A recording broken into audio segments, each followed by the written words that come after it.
Aujourd'hui, notre frère va partager son témoignage. Il a appris les secrets les plus sombres de Thomas Dexter Jake directement de Jésus.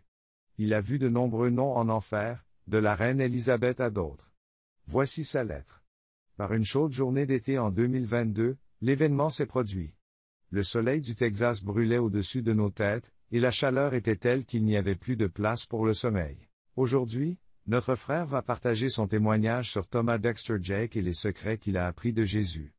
Il a vu beaucoup de noms en enfer, de la reine Élisabeth à d'autres. Voici sa lettre. Par une chaude journée d'été en 2022, l'événement s'est produit. Le soleil du Texas brûlait au-dessus de ma tête et les vagues de chaleur qui montaient de l'asphalte rendaient ma vision floue.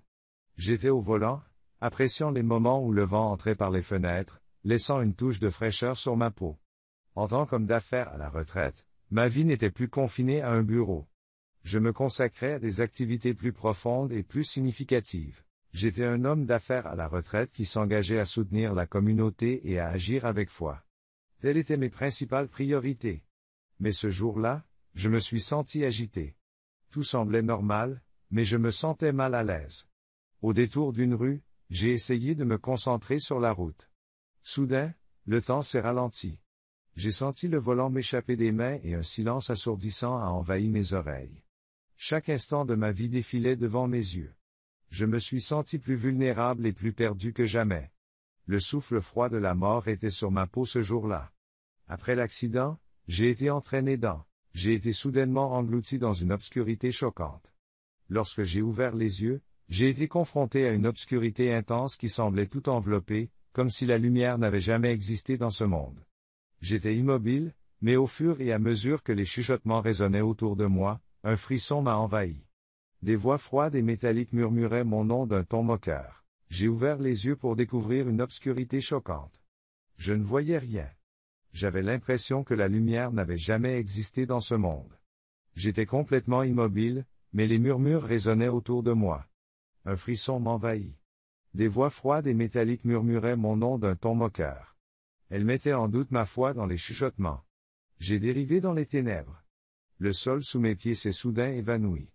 J'avais l'impression de tomber dans un vide sans fin. Le vent me coupait le visage et exerçait une pression écrasante sur ma poitrine. Finalement, je me suis écrasé sur le sol. Mon corps tremblait et j'entendais des murmures dans mon esprit tandis que je dérivais dans l'obscurité. Le sol sous mes pieds disparut, et je tombais dans un vide sans fin. Le vent me coupait le visage et exerçait une pression écrasante sur ma poitrine. Finalement, je me suis écrasé au sol. Mon corps a tremblé et le paysage autour de moi s'est ouvert. Je voyais l'enfer pour la première fois. Des tours massives couvertes de goudron s'élevaient vers le ciel, se tordant comme des ombres parmi les flammes noires qui les entouraient. De la fumée s'échappait du sommet des tours qui m'entouraient, et un lourd brouillard de brûlure et de soufre m'enveloppait. J'ai plissé les yeux. Je voyais l'enfer pour la première fois. Des tours massives couvertes de goudron s'élevaient vers le ciel, se tordant comme des ombres parmi les flammes noires qui les entouraient. De la fumée s'échappait du sommet des tours qui m'entouraient, et un lourd brouillard de brûlure et de soufre m'enveloppait. Je sentais la présence d'une force démoniaque qui régnait sur ce monde, son souffle était palpable sur ma peau. Les flammes étaient la seule source de lumière de l'enfer. Des rivières de lave jaillissaient comme des volcans, tombant en cascade sur des rochers brûlants et répandant partout une inquiétante lueur rouge. Les âmes déchues dérivaient comme des ombres, certaines hurlant à l'agonie. Je sentais la présence d'une force démoniaque qui régnait sur ce monde. Je pouvais sentir son souffle sur ma peau. Les flammes étaient la seule source de lumière de l'enfer. Des rivières de lave jaillissaient comme des volcans, tombant en cascade sur des rochers brûlants et répandant partout une inquiétante lueur rouge. Les âmes déchues dérivaient comme des ombres. Certaines hurlaient de désespoir. D'autres se décomposaient en silence. Leur douleur et leur désespoir étaient presque tangibles. L'obscurité et le désespoir qui enveloppaient ce monde s'emparaient lentement de mon âme tandis que je pressais mon visage contre la terre brûlante et noircie. Un cri s'éleva en moi. Le désespoir s'empara de tout mon être. C'était l'endroit où la foi était confrontée à son épreuve la plus difficile. Pourquoi étais-je ici? Le Dieu auquel je croyais, le Dieu que je priais, le Dieu que mes efforts servaient, tout cela allait-il se terminer ici, dans ces flammes infernales? Des questions sans réponse emprisonnaient mon esprit tandis que les ténèbres s'infiltraient au plus profond de mon âme, tentant d'éteindre la moindre lueur d'espoir en moi. Les chuchotements métalliques résonnaient. Autour de moi, ils se moquaient de ma foi, et à chaque écho, je me sentais glisser. Je n'avais aucune idée du temps que j'avais passé à errer dans ces ténèbres. Le temps ne suivait pas les lois de cet endroit. Chaque seconde, chaque minute me paraissait une éternité. Puis des visages familiers sont apparus parmi les moqueries de ma foi. À chaque écho, je sentais ma foi s'éloigner. Je n'avais aucune idée du temps que j'avais passé à errer dans ces ténèbres. Le temps ne suivait pas les lois de cet endroit. Chaque seconde, chaque minute me paraissait une éternité écrasante. C'est alors que j'ai aperçu des visages familiers dans les ombres derrière le feu de l'enfer. Même dans mon désespoir, mes yeux se sont écarquillés d'horreur. La première personne que j'ai rencontrée était la reine Élisabeth. Elle marchait avec une grâce noble, drapée dans un manteau d'or éblouissant. Elle paraissait majestueuse et grandiose, mais son visage arborait une légère expression de tristesse et de fatigue. En la regardant, je me suis rendu compte que je voyais les ombres derrière le feu de l'enfer. Même dans mon désespoir, j'étais certain que cette ancienne grande dirigeante était maintenant engloutie par les ombres de ce royaume. Dans le silence le plus complet, ses lèvres se sont ouvertes, mais sa voix était comme un ancien écho indiscernable. Je compris que même cette femme puissante était entourée du même désespoir. Cela ne fit qu'accentuer mon sentiment d'impuissance. Ensuite, Michael Jackson émergea des ténèbres. Il est apparu comme une étoile dont la lumière s'est éteinte dans la fumée de l'enfer. La figure légendaire qui avait captivé des millions de personnes portait maintenant un profond chagrin.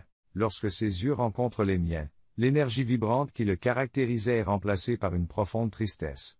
C'était comme si les malentendus, les doutes et les désirs qui l'avaient tourmenté dans sa vie s'accrochaient encore à lui ici.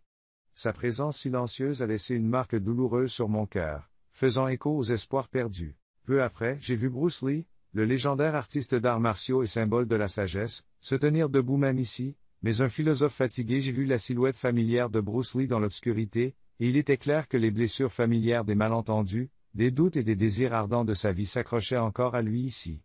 Sa présence silencieuse a laissé une marque douloureuse sur mon cœur, faisant écho aux espoirs perdus. Peu après, j'ai vu Bruce Lee, le légendaire artiste d'arts martiaux et symbole de sagesse, se tenir debout, même ici. Une réflexion philosophique fatiguée brillait dans ses yeux lorsque je le regardais. Je pouvais sentir la lutte de son esprit dans ce lieu destructeur. Même si sa force physique semblait inébranlable, j'avais l'impression que chaque mouvement, chaque regard remettait en question le cycle sans fin entre la vie et la mort. Mais parmi tous ces fantômes, le plus dévastateur pour moi était celui de la mort. J'ai vu mon vieil ami Michael. C'était l'homme qui avait réchauffé mon cœur avec sa joie et sa compagnie pendant notre jeunesse. À l'époque, nos vies étaient simples mais pleines de sens. Nous croyions en un avenir plein d'espoir. Mais aujourd'hui, le fait de voir sa silhouette dans l'obscurité a rouvert toutes les blessures de mon âme. Le visage familier et amical de mon vieil ami Michael. Michael était l'homme qui avait réchauffé mon cœur avec sa joie et sa compagnie pendant notre jeunesse. À l'époque, nos vies étaient simples mais pleines de sens.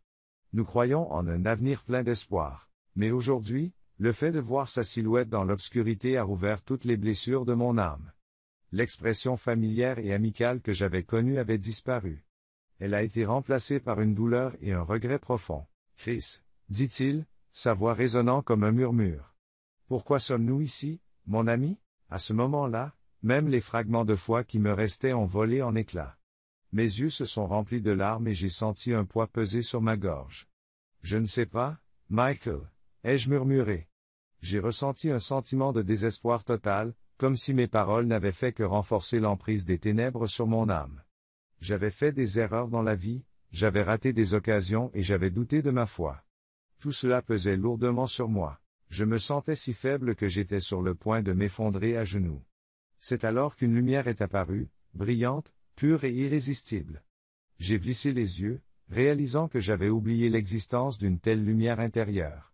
De cette lueur, une silhouette a émergé, Jésus. Il a traversé le feu de l'enfer et les ténèbres et s'est approché de moi. Dans ses yeux, j'ai vu. Je me sentais faible, comme si j'allais m'effondrer, mais j'ai vu une lumière. Elle était brillante, pure et irrésistible. J'ai plissé les yeux parce que je ne m'attendais pas à ce que cette lumière existe en moi. De cette lueur, une silhouette a émergé. C'était Jésus. Il a traversé le feu de l'enfer et les ténèbres pour s'approcher de moi. Ses yeux témoignaient d'un amour et d'une miséricorde si profonds qu'ils ont commencé à briser le désespoir qui régnait dans mon âme. Chris, a-t-il dit? Sa voix était douce mais aussi puissante que l'univers lui-même. Tu n'as pas besoin d'être ici. Ce n'est pas ton passé douloureux qui compte, mais la foi qui te sauve. Des larmes ont coulé sur mon visage tandis que je sentais la chaleur de sa présence. Son regard était plein d'amour et de miséricorde. J'ai attendu cette paix pendant des années. Jésus m'a soulevé de ses mains puissantes. Son contact a fait fondre les pierres qui pesaient sur mon cœur. Je me suis senti vraiment sauvé. Les ténèbres ont reculé devant la lumière de la présence de Jésus. J'ai découvert que je ressentais un profond sentiment de paix et de pardon au plus profond de mon âme. Entouré de flammes sombres, j'ai été submergé par la sensation d'avoir été complètement consumé par le désespoir. J'ai entendu les gémissements des âmes déchues et les cris d'angoisse qui résonnaient autour de moi. J'ai ressenti la paix et le pardon dans les recoins les plus profonds de mon âme.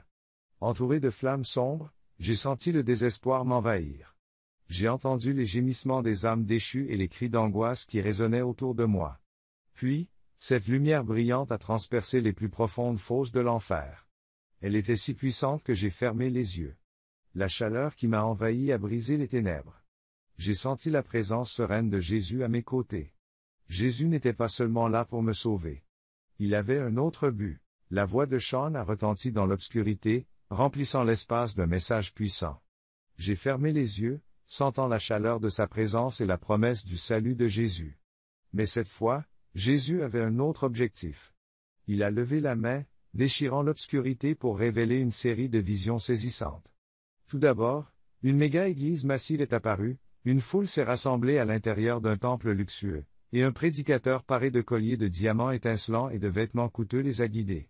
Ce prédicateur était T.D. Jakes, l'un des principaux partisans de l'évangile de la prospérité, a proclamé du haut de sa chair dorée que Dieu récompense les croyants par la richesse. Il a crié que la prospérité matérielle est un don des bénédictions de Dieu. La foule s'est enflammée avec un enthousiasme débordant. Pourtant, Jésus a révélé la vérité qui se cachait derrière cette scène somptueuse. Des manoirs, des voitures de luxe et un style de vie somptueux noyés dans la richesse. À ce moment-là, j'ai compris que ceux qui payaient vraiment le prix de cette prospérité étaient les croyants trompés. La vision s'est déplacée vers les registres financiers de l'église de Jakes. D'énormes sommes d'argent étaient en jeu, mais il n'y avait aucune transparence. Il n'était jamais clair si les dons des gens étaient utilisés pour le royaume de Dieu ou pour leur plaisir personnel.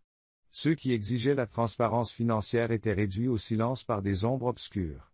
Lorsque Jésus a attiré mon attention sur cette contradiction, j'ai ressenti une douleur dans mon cœur. Utiliser le nom de Dieu pour la richesse et le pouvoir me semblait être l'une des plus grandes trahisons de la véritable essence de la foi.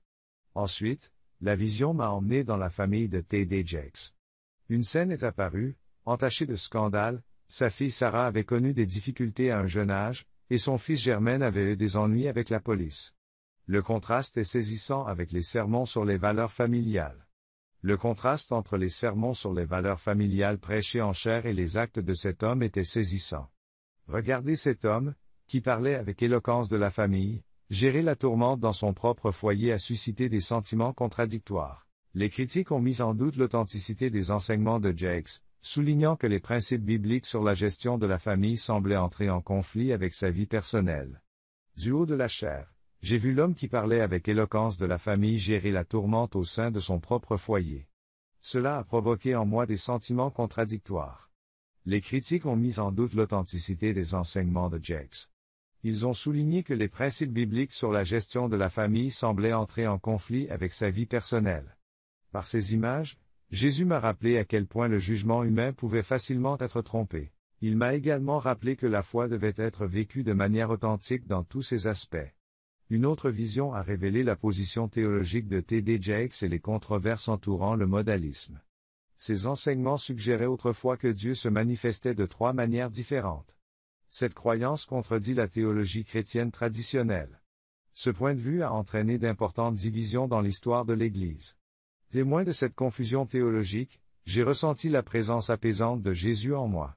La dernière vision montrait que les collaborations séculières de Jakes avec la star du hip-hop Diddy et les partenariats avec des non-croyants suscitaient des questions de la part des critiques, qui citaient les Écritures mettant en garde contre de telles alliances. Ces partenariats ont soulevé de sérieuses inquiétudes quant à la commercialisation de la foi. Même dans les scènes où les foules applaudissaient avec enthousiasme, il y avait un vide spirituel palpable. Jésus a dévoilé les pièges terrestres qui se cachaient sous ces collaborations et a souligné l'importance de préserver la pureté de la foi. Chacune de ces visions a mis à nu l'éclat trompeur de la surface du monde de la foi et les ténèbres qui s'y cachent. Jésus m'a regardé dans les yeux et m'a dit, il m'a dit, ce qui est caché dans les ténèbres sera révélé. La vraie foi doit être vécue avec sincérité et amour, et non avec luxe, pouvoir ou hypocrisie. La lumière de Jésus pénétrait profondément dans mon âme, brisant mon désespoir. Je comprenais maintenant que la foi doit être vécue avec sincérité et amour, et non avec luxe, pouvoir ou hypocrisie. Il est impératif de vivre la foi non seulement en parole, mais aussi dans nos actes et au plus profond de notre cœur. Elle doit émerger de l'obscurité et du désespoir. Pendant un moment, j'ai remis en question la réalité de tout cela. J'étais dans une chambre d'hôpital et le bip monotone des moniteurs résonnait autour de moi. J'étais en vie. J'avais survécu. J'ai regardé par la fenêtre. Le soleil du Texas entrait à flot dans la pièce, mais il ne parvenait pas à atteindre la froideur qui régnait en moi. Mon âme se sentait toujours suspendue dans cet endroit sombre. Mes yeux se remplissaient de larmes, mais elles ne tombaient pas. Le vide.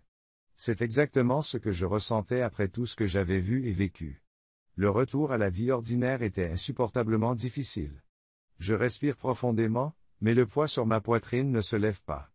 La guerre faisait rage en moi. J'ai essayé de me raccrocher au souvenir de l'amour. J'ai ressenti le salut de Jésus, mais la dure réalité du monde a noyé ce sentiment. Je ne savais pas comment ma vie allait se dérouler à partir de ce moment-là. J'avais l'impression d'être suspendu dans le vide, coincé entre les ténèbres et la lumière. J'avais désespérément besoin d'être guidé pour trouver mon chemin, cherchant à échapper au chaos de ma vie et espérant trouver un peu de paix pour mon âme. J'ai entrepris un voyage au Japon, un pays que j'avais toujours rêvé de visiter. J'ai erré dans les rues animées de Tokyo et me suis perdu dans les temples anciens, mais le vide en moi ne se comblait pas. Mon âme cherchait des réponses et aspirait à la paix. Un jour, dans le jardin serein d'un temple de Kyoto, j'ai rencontré un vieil homme assis sur des pierres couvertes de mousse. Son visage était empreint d'une sage tranquillité et ses yeux reflétaient l'expérience de nombreuses années. Nous sommes restés assis en silence pendant un moment avant qu'il ne se tourne vers moi et me parle avec un doux sourire. Je vois les yeux d'un homme qui part en voyage, a-t-il dit. Mais le véritable voyage se trouve dans votre cœur. Ces paroles ont trouvé un écho profond. Lorsque j'ai demandé qui il était, il s'est présenté. Je m'appelle Kenzo. Je suis aussi chrétien, a-t-il dit. J'ai été surpris. Dans ce pays lointain, je rencontrais quelqu'un qui partageait ma foi. Kenzo a commencé à parler doucement de Jésus. Il a décrit comment il guidait sa petite communauté chrétienne au Japon et comment il vivait l'amour et le salut de Jésus. Ses paroles étaient porteuses de paix et d'espoir, un contraste saisissant avec les murmures que j'avais entendus en enfer. L'amour de Jésus résonne même dans les pays lointains. Kenzo a dit que nous devions parfois entreprendre les voyages les plus profonds pour le trouver vraiment. À ce moment-là, quelque chose a bougé en moi. Les sages paroles de Kenzo m'ont fait comprendre que les réponses que je cherchais se trouvaient au plus profond de mon cœur. Même dans un endroit aussi éloigné de chez moi, les mots de Kenzo ont fait mouche. Nos longues conversations m'ont fait comprendre que l'amour et le salut de Jésus sont universels.